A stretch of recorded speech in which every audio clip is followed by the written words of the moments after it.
अस्सलाम वालेकुम। Agony balcony के साथ शाजिया है और आवा भी है, और आवा ने फिर से इन्वेस्टिगेशन की है और बड़ा डिटेक्टिव वर्क किया है और बुशरा अंसारी के पीछे पड़ गई है। वैसे काफ़ी बड़ा फैमिली ट्री है और उसने सबकी कौन किसका क्या लगता है सब निकाला है। तो आप पहले आवा की सुन ले, मैं वापस आती हूँ।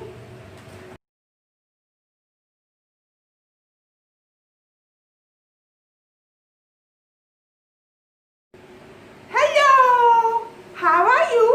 आज मैं कुछ नई इन्वेस्टिगेशन लेकर आई हूँ जो काफी लोगों को नहीं पता होगा, मगर जब मुझे तो पता है। और आजकल अभी जो ये ड्रामा आया है ज़िबाइश, और इतनी बैड प्रेस मिली है इसको इस बात पे कि इसमें नेपोटिज्म से भरा हुआ है।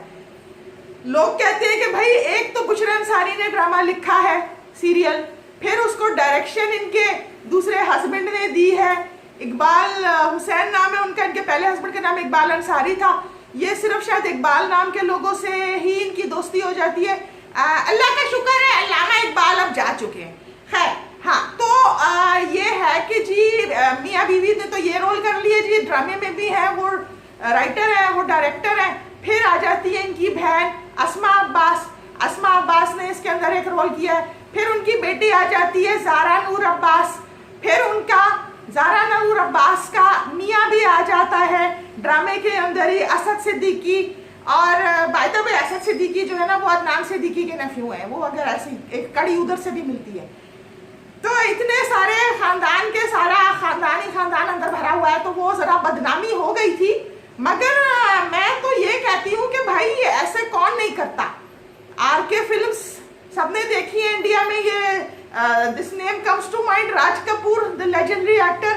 अपनी हर फिल्म में कभी तो अपने बाप को ला रहे होते थे, कभी अपने बच्चों को, बेटों को, सब कुछ। तो ये होम प्रोडक्शंस में तो ये होता है। आई डोंट नो वाई इतना नेपोटिज्म बस यहाँ पाकिस्तान में क्या पहली दफा देखा था क्या? ये क्या बात हुई? तो यादगार सीरियल हो गया कि पूरी फैमिली अंदर है। और वैसे कौन सी बुशरा अंसारी अपनी बेटियों को भी लेकर आई थी। उनकी दो बेटियां हैं, एक नारेमन है और एक मीरा है। और मीरा तो मॉडलिंग भी करती है। और खैर उन्होंने इतनी शोहरत नहीं पाई जितनी उनकी अम्मी बुशरा अंसारी ने पाई है। मगर अभी ड्रामों में यंग लोगों में ज़ारा नूर अब्बास काफ़ी आगे हैं, काफ़ी अच्छी लोगों को पसंद भी आ रही हैं, काफ़ी क्यूट उनकी एक्टिंग है। तो अगर आप इस खानदान को और पीछे जाके फैमिली ट्री को हिलाएं तो उसके अंदर से और भी बहुत सारे सेब गिरेंगे। फलों का पेड़ है, ये फलदार दरख्त है इनका फैमिली ट्री। ये सारी कहानी शुरू होती है इनके फादर से। और उनका जो इनके अब्बा जो थे वो एक राइटर थे, एक जर्नलिस्ट थे, एक ऑथर थे, एक फिल्म मेकर थे। और उनका नाम जो है वो बशीर अहमद है। और बशीर अहमद की काफ़ी डिफरेंट चीज़ें उनकी बच्चों ने उनसे ली है। उनका एक ही बेटा है हुमायूं, और हुमायूं अहमद जो है वो तो कोई टीवी ड्रामा वगैरह में शायद नहीं देखा है, शायद इसलिए कि वो बहुत पहले बाहर चले गए थे। मगर इनकी सबसे बड़ी बेटी जिनका नाम नीलम अहमद है, उन्होंने बाप की सारी राइटिंग वगैरह जो है उन्होंने इनहेरिट की है और थोड़ी शक्ल में भी उनसे मिलती जुलती है। चाहे उन्होंने लिखना वगैरह देर से शुरू किया है मगर वो अच्छा लिखती हैं। और ये सबसे बड़ी बहन है। इनके बाद दूसरी बहन आती है, और किसी को शायद अगर मालूम ना हो तो सुम्बुल शाहिद, जो आजकल ड्रामों में अक्सर नजर आती रहती है, माँ के रोल करती रहती हैं। और आजकल नंद में वो सास बनी हुई है, माँ बनी हुई है। तो वो जो है बुशरा अंसारी की नीलम के बाद नंबर 2 बहन जो है वो आती है। उसके बाद बारी आती है बुशरा अंसारी की, द मल्टी टैलेंटेड सबसे बड़ा स्टार इस फैमिली में बुशरा अंसारी ही है। उसके बाद बारी आती है हुमायूं की। हुमायूं जो है इनके भाई जो है हुमायूं बशीर, और मैंने जैसे कह दिया था कि वो इतने बड़े स्टार नहीं है। और उसके बाद आती है अस्मा अब्बास। और अस्मा अब्बास के 2 बच्चे हैं। ज़ारा नूर अब्बास को तो सब जानते हैं, और उनका बेटा भी है वकास। और वकास अब्बास जो है वो उसको भी देखा हुआ है आपने, देखा भारी शक्ल है वो, मगर इतनी मशहूर नहीं है।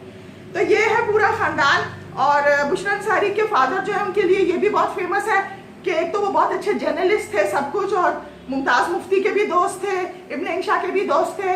और उन्होंने अपने ज़माने में फिल्में भी बनाई हैं, जिसमें एक फिल्म जो है बहुत बुरी तरह फ्लॉप हो गई थी, नीला पर्वत उसका नाम था, और वो अपने ज़माने की पहली आर्ट फिल्म थी। और जो उसके अंदर बड़ी अजीब अजीब किस्म की रिलेशनशिप्स वगैरह का एक्सपेरिमेंट हुआ था। तो ऐसी चीज़ें जो बिफोर इट्स टाइम होती हैं वो फ्लॉप हो ही जाती हैं, मगर आज तक उसका नाम जो है सब लोग जानते हैं, वो मशहूर है। और यही है। और ज़ेबाइश, बिकॉज बुशरा अंसारी ने आगे पीछे पहले भी काफ़ी ड्रामे वगैरह लिखे हुए हैं, कम कम लिखती हैं मगर लिखे हुए हैं। इनके गाना भी गाती हैं, पैरोडी भी करती हैं, एक्टिंग भी करती हैं, राइटर भी है, और इनके और भी पहले के भी ड्रामे रहे हैं। और जब एक राइटर होता है वो ऐसे करता है कि अपने आइडियाज जो है ना वो कलम बंद कर लेता है, फिर वो कभी बाद में यूज करता है।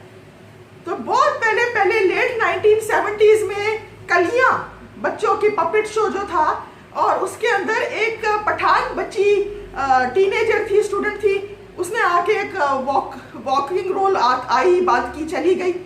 उसका नाम बुशरा अंसारी के दिमाग में रह गया। उसका नाम शहाना था, शहाना दुर्रानी।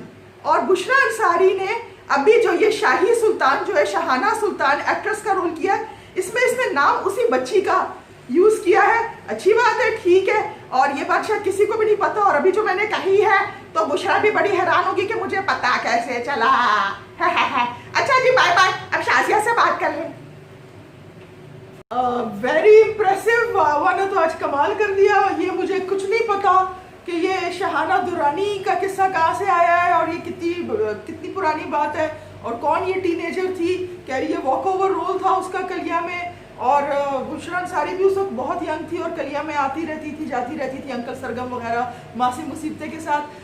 दूसरी बात मैं ये कहना चाह रही थी कि जो सबसे बड़ी बहन है चारों में, नीलम, उन्होंने एक बहुत प्यारी किताब भी लिखी है चारों बहनों के बारे में, और उसका नाम है चार चांद। और सच्ची बात है, ये चार चांद ही हैं जो अपनी फैमिली को उनको लाइक पॉपुलर कर रहे हैं, उनकी इज्जत बढ़ा रहे हैं, उनके अच्छे काम को आगे बढ़ा रहे हैं। और ये मेरा यही ख्याल है कि अपने फादर के काम को इन्होंने चार चांद लगा दिए।